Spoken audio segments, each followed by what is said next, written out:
خدا قوت. بفرمایید برید خونه. بفرمایید سلامت باشی. دلت شاد باشه. بفرمایید. خدمتی.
پروین بیا.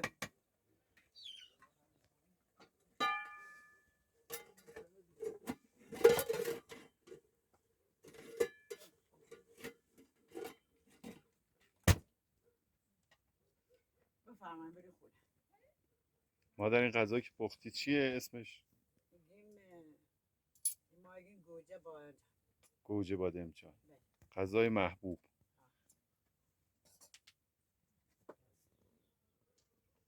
گاز هم هست. چرا با آتیش شما این کارن؟ دوست داریم.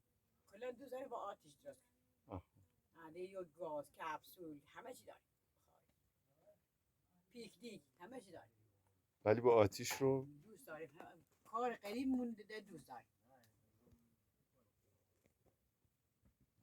خیلی خوب آمد. بفرم برو خونه. هستیم خدمت.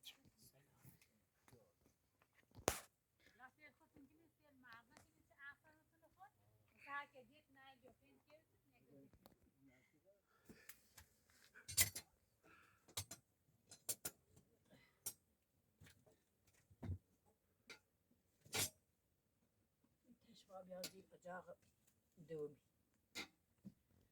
یا الله.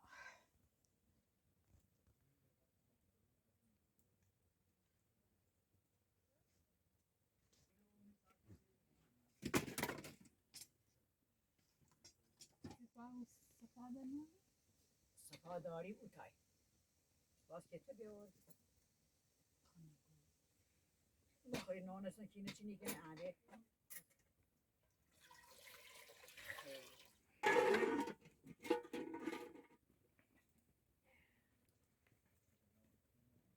یا خدا.